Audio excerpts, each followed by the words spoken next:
Okay, once again, this is Adam Morrow with Express Employment Professionals, and we're following up after the East Texas Employment Survey Luncheon. And today we have an opportunity to dig a little bit deeper with the owner of Express Employment Professionals in Tyler, Rocky Gill. Thanks for joining us, Rocky. You bet. Good to be here. For those of you who don't know, Rocky has run Express in Tyler for over 20 years. And in those years, Express has helped hundreds of companies and with thousands of employees. And so I couldn't think of anybody better to talk about some of the issues that we had a chance to dig into today. So Rocky, what I'd like to do is maybe just talk a little bit about some of the things you addressed, and then the people have questions that they want you to go a little bit further with. Is that okay? Great. Love to. All right. So in our survey, one of the things that we learned, we asked business owners, do you see an increase or decrease in the hiring for 2019? And the answer was about half of them said yes, we're going to be growing. And the other half basically said, at least we're going to stay the same. So it looks like there's a lot of growth. The takeaway that you shared was businesses need to focus on being the best place in town to work. And part of the answer to that question, you referenced a book by Patrick Lencioni. Actually, there were two books, The Ideal Team Player and The Advantage. So I wondered if you could give us an overview of those books and why you love them. I love the style that Patrick Lencioni uses when he writes his books. He is fascinating. He's quite a phenomenal business thinker. I'll start with The Advantage because that was the one that came out first. In that book, he talks about the advantage for any business is when they're healthy, that's going to trump strategy. And health, in his definition, has everything to do with the people. And so you want to create a culture that really does your recruiting for you. Okay. And the culture forms a magnet within the building to pull other good people in, other people that match that culture from the society at large around you. So a key component of that is to really define your culture and come up with a playbook and solidify and write down what makes you special. And then to form a leadership team that can guide that process and communicate clearly with people about what your culture means in day-to-day terms. So that's one book. It's a great book, and there are a lot of good resources that go along with the book. The other book is The Ideal Team Player, and Lencioni talks about in that book that there are three qualities that any ideal team player would need to possess, and this is based on his long history of dealing with organizational health, and those qualities are humble, hungry, smart. And when he talks about smart, that's really people smarts. Okay. And he breaks it down. There are some assessments in that book or online that you can use to measure where you are now as an individual and compare that to your coworkers and people in your organization. So terrific books. I'd highly recommend it. But this is the season when companies need to be paying attention to their culture, so that they can attract the right people that will be the organization will be as healthy as possible. So it does matter if you're good at your business, but even more important is how healthy your organization is, because that's how you're going to keep your key people there and attract key people. Yes. And these are some tools that a business could use. Yes, absolutely. I know we've used them. You've led us through that in our business, and it's been very helpful to us to be able to articulate clearly what our culture is, and then really try to attract people that match that culture. Yes. Those are the people that are going to stay. You bet. You bet. That's great. That's great stuff. Okay, one of the other things that we looked at in our survey, we wanted to know from companies, how are they finding their people? What were the resources that they were using? And the top three results were employee referrals, online job boards, and a local staffing firm. And so there were several questions about these resources that we got from the folks that attended the luncheon.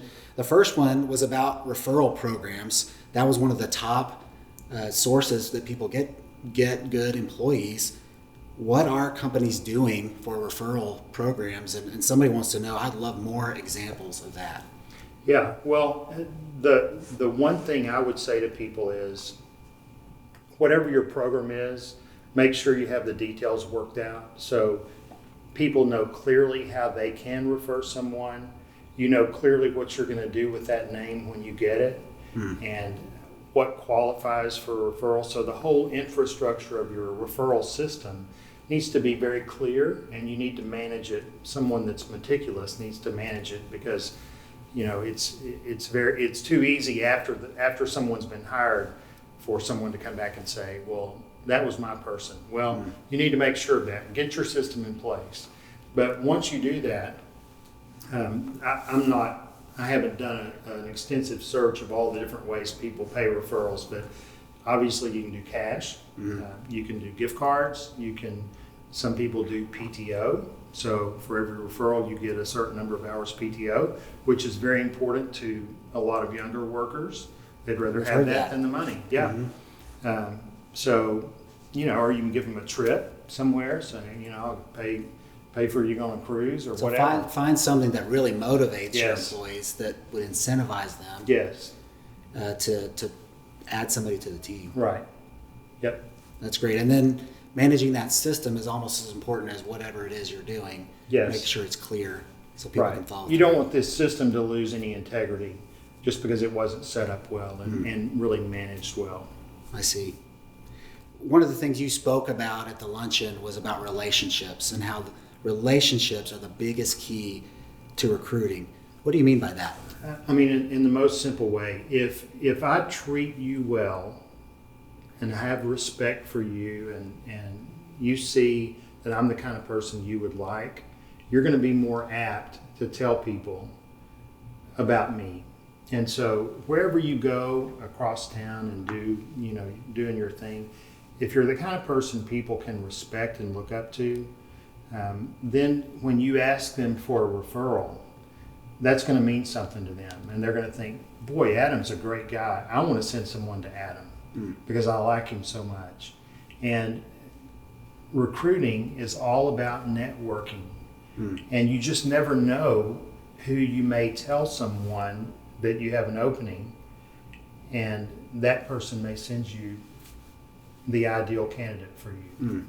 So if you can be the kind of person who follows the golden rule, treats people like you want to be treated, and you are investing in relationships because you care about those people, that's gonna have some dividends for you in terms of when you need a referral or when you're looking for a job. Right. Yes, absolutely. What about the qualities of a person? When we're interviewing somebody, what are the most important qualities we're looking for? Besides the humble, hungry, smart, I mean, obviously that's very important, to look for someone that can be an ideal team player in your organization. One thing I have started paying attention to in recent years is when I interview people to work with us, I'm paying attention to the quality of their questions.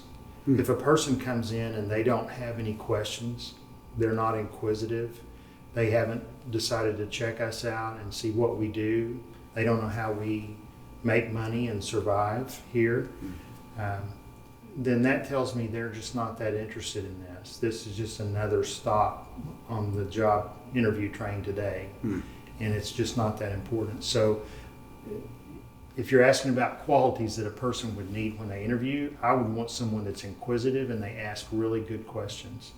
And of course, at that point, they need to be really good listeners and hear what you're saying to them. There aren't that many good questioners or listeners sometimes. Sure. That's interesting from a job seeker's perspective. There's a lot of advice out there about what to say, but what I hear you saying is somebody who's a good listener and is inquisitive to ask good questions, that really reveals about their character, and maybe it might say they have a higher ceiling than somebody who's just there to do whatever you say. Yes, that's right. Interesting. Okay, well, there's one more question, and I promise this question was submitted by the audience, so this is not a shameless plug, but somebody asked, how does staffing work? How can it help a business person? You know as well as I do that the laws surrounding employment today are so complicated, and we live in such a litigious society that people are almost paralyzed in knowing what they can and can't do legally. And I've been in the business nearly 25 years, and it's so different now than it was when I started. And so to me, the benefit of a staffing company is that you find someone you trust that's going to actually do what they say they're going to do and perform all the recruiting and screening that's necessary to get good people on your team. And just let them loose. Let them show you what they can do. That's going to cost money, but the problem is if your company is in business to manufacture widgets or to be a bank or whatever else, whatever you do, that's your specialty. All these employment laws that we have and all the regulations surrounding the employment field, they've gotten so complex. There was a day when you could do that part-time. You could be a banker and you knew what the laws were, or you could be a manufacturing company and you knew what the laws were. Now it's gotten so deep in regulations and laws that it almost requires a full-time person. And that's what we can offer as a staffing company. So the key is to find people you like because they're really an extension of your business. And so get those people and make a relationship, enter into a kind of a quote partnership with them and let them work on your behalf. And I think you'll find that you'll get better people that way. Outstanding. Thank you for that. Yeah. All right, so we've got a few rapid fire questions we're going to throw at you right here at the end. Some people were curious about all of the panelists, and so your first thought, I'm going to throw these questions out here. Favorite podcast? Craig Groeschel Leadership Podcast. He talks about leadership. Yes, he Okay. does. Interesting. And then what are you currently reading? I'm reading a book by the title of Excellence Wins by Horst Schultz. He was one of the founders of Ritz-Carlton. Okay. It's an outstanding book.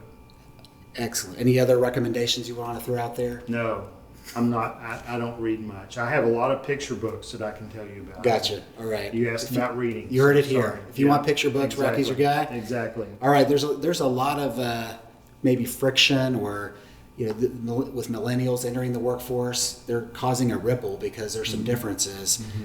Any comments on that? How does a business owner deal with the fact that in a few years 75% of the workforce will be millennials? Well, I'm praying that I'll be retired by then so I don't have to deal with it. No, I'm just teasing. Everybody gripes about millennials, and I have found some of the best people we have are millennials. They're people too, just like everybody else, and they need love and respect. And I think if you can figure out a way to give them what they need, they're going to turn around and give you what you need as a business. So I'm not scared of them. That's good to hear. Yeah. So in terms of the staffing industry, what is your outlook for our industry in East Texas? It's very positive. When you look at the staffing industry in the United States compared to, say, Japan, we probably have maybe half the market share here that Japan has. Really? And Japan is highly advanced and sophisticated in their economy. So we feel like there's a whole lot more room for improvement. And of course, we're looking at the most severe labor shortage we've had maybe ever. And so we're going to have to figure out a different way to get the job done. But in the meantime, I think it's just going to keep us really busy. And we're excited about that because we love what we do. So that's a good thing. That's great. Yes. Especially since I work for you. That's really good for me to hear. That was actually my question. I wondered who you worked for. I thought you were a pretty sharp guy. Oh, shucks. So, hey, Rocky, thank you so much for your input. If anybody had another question, is there a way that they could reach you? Sure, of course. How would they do that? They could email me at rocky.gill@expresspros.com. Okay, rocky.gill@expresspros.com. That's it. Great.